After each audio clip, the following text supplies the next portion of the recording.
Hello and good afternoon. Welcome to today's Creative Corner session. Let's address the elephant in the room. Yes, I did shave my hair because I was getting tired of the longness of it. But on to our workshop. We're going to be working on a freedom quilt to celebrate and honor African American Heritage Month, also known as Black History Month. We're going to talk a little bit about the symbology of the Underground Railroad movement for the enslaved individuals, which led to Civil War and all this other history stuff. We're going to talk about that, and then we're going to actually make the quilt too as well. So before we get started, let's go over the materials, and then we'll jump on in. I'm going to go ahead and show you how to start the basics of quilting, and then if you're interested in completing the quilt, you're more than welcome to do that. And then I'll show you a few symbols of the Underground Railroad movement. So as far as our supplies go, you'll need some fabric. I have a variety of different fabrics. I'm also going to use the black fabric as a base, so that way we have something to sew the quilt together with. And then we'll need a ruler as well. These are some fancy fabric pins, so that way you can actually see your marks on your fabric. I have a pair of scissors, and of course we have our sewing machine. If you don't know how to use a sewing machine, there is a video about sewing that we did not too long ago. I showed you both hand sewing and regular sewing on this machine here. So it's up to you how you would like to do this. With that, let's go ahead and get started.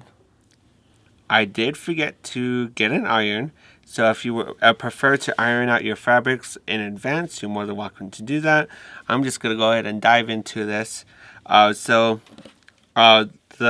square piece of black fabric that I have is 7 inches by 7 inches, and I'm going to go ahead and get my pattern fabric and do 6 inches by 6 inches, so that way it's also a perfect square. I'm going to use my fancy marking pins, and I'm just going to go ahead and make a simple line where 6 inches is. You probably won't be able to see it a whole lot, but you'll be able to see the marker in person.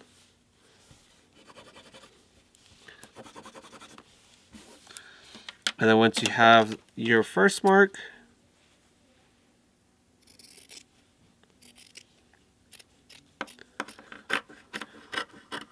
you'll just go ahead and cut your fabric. And then I'm going to measure about 6 inches the other direction as well, so that way I have a perfect square.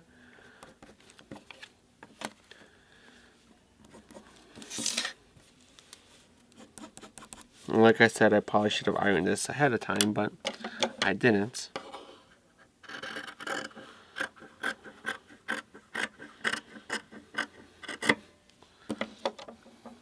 Now that we have our square fabric, we're going to go ahead and place it on top of our other fabric.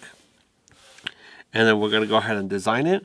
I'm going to go ahead and include several symbols into the overall video, so that way you can see the different patterns, and then we'll go ahead and talk about them too as well. But with that, let's go ahead and continue to the sewing portion. Before we actually get sewing the first quilt square that I made, we are going to be making this crossroads design here. So it has 4 diamonds, square shapes, tilted to the side to look like diamonds, with a little bit of extra space here and there. So the significance of this symbol is that a lot of people traveling enslaved individuals from the Texas, Louisiana area would travel northwards, and this was assigned to head to Cleveland, Ohio, so that way they can go further north. And the safe house, it was called Hope, if they weren't able to travel south. So with our sewing machine, I have everything in place. So you want to make sure to go ahead and start in one of the corners. Place down your sewing machine, and very slowly do first part of your sewing. And make sure when you do this that your needle is in place on your fabric. Lift up the little piece that holds it in place, and then you can pull out your little placement needle and put it back down. And then we're going to go ahead and continue some more.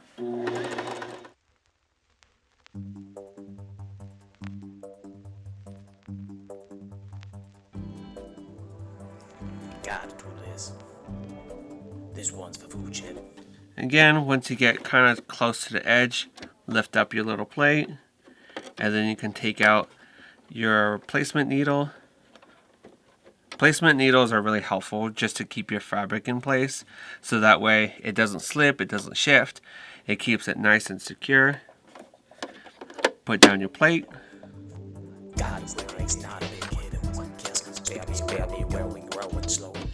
And I'm not going to go all the way to the edge because I want to still leave some room for the stitching. We're going to lift up the plate, and this is really handy if you're making 90-degree turns. Make sure your needle is in place in your fabric. Then you're going to go ahead and put down your plate, and then we're going to go ahead and keep sewing. And then I'll come back to show you what it looks like complete. Alright everyone, so I went ahead and did the stitching on the outside of the square panel. So to finish up the piece, what I did at the very end, you probably can't see it on this side, was go all the way to the edge. And then this sewing machine has a reverse feature, so I reversed it, went back a little bit, and then undid the reverse to go forward. And then I went forward again all the way to the edge. So you can't probably see it on this side, but if you flip it over, you can kind of see the thickness and the stitching compared to the rest of it. So this is that back and forth just to make sure that the stitching doesn't come loose and it doesn't fall apart on you. And then I also used the placement needles to make sure that the rest of the squares are in place. So that way when we sew it together, it's able to stay in those areas. So again, this symbol is the crossroads. So enslaved individuals would head northwards if they could to try to make it to Cleveland, Ohio. And then from there, they boarded a boat to get to Canada. So this is one of the symbols to let people know which direction to go. So we're going to go ahead and continue.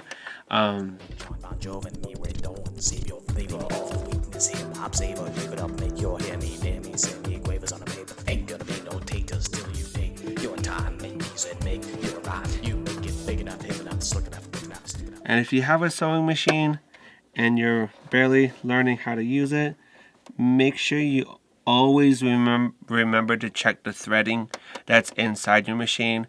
That's just the stitching that holds everything together. Make sure you have enough when you're doing this so you don't run out halfway through your project. But like I said, we're going to go ahead and continue on.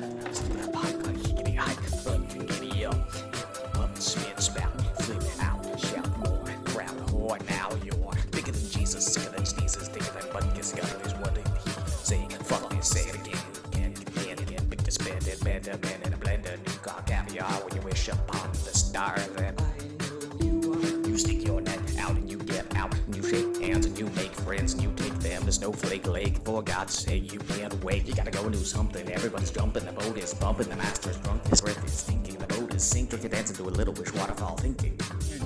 If you don't know how to use your sewing machine, consult your owner's manual too as well. That's also helpful. If you lost it or forgot where you placed it, you always check online. And if you have any questions about your sewing machine, feel free to stop by the library, and I like to sew, so ask me.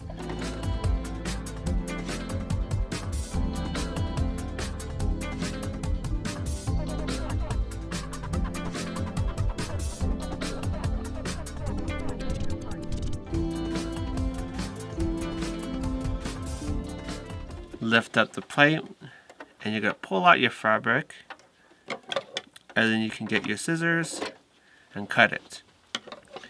So I don't know if you can see that, but I have my square sewed down, and then we're going to go ahead and do that for all three of them, and hopefully I can show you a second symbol today before we call our workshop an end. All right, everyone. This isn't a quick workshop on how to make a quilt, especially for a freedom quilt. It's several days, if not several weeks, depending on how large you want to make your quilt. This is the beginning. So we went ahead and briefly talked about this first symbol here, which is the crossroads. People in, Individuals fleeing northwards would see this symbol and know that they were close to their destination or to follow the path along the destination. But this is the crossroads symbol to try to lead individuals to Cleveland, Ohio, so that way they could board a boat to take them further northwards towards Canada. And then this second symbol that I was going to start working on, but we probably don't have enough spare time to do this. This symbol here is for flying geese. So oftentimes to help with navigation, especially during migration season, we individuals would leave this symbol around to a popular geese migration to let people know to travel north by following the geese or opposite the geese depending on what time of the year for migration. So this one's another symbol. It's called flying geese, and we have a lot more symbols and not a whole lot of time to go through each and every single one of them. Thank you for joining me on today's Creative Corner session. We worked on a freedom quilt that celebrated and honored Black History Month, or also known as African American Heritage Month. We've had a lot of amazing people pioneer African rights in America, everyone from Harriet Tubman to Rosa Parks, Dr. Martin Luther King, and there's just too many people to name. If you're interested in learning more about the rights movement for these individuals, we have a lot of literature in the library available. We also have the Underground Railroad movement in the collection too as well, and a variety of other books, biographies, a lot of information. And if you can't find it, ask your local librarian and we can assist you with your research on learning more about the movement too as well. But my name is Joshua. Thank you for joining me today. Again, this project is not sit down and complete it in a few minutes, few hours. This is a couple days, weeks, months, depending on how big your quilt is. This is just the beginning, and we're going to go ahead and continue working on this.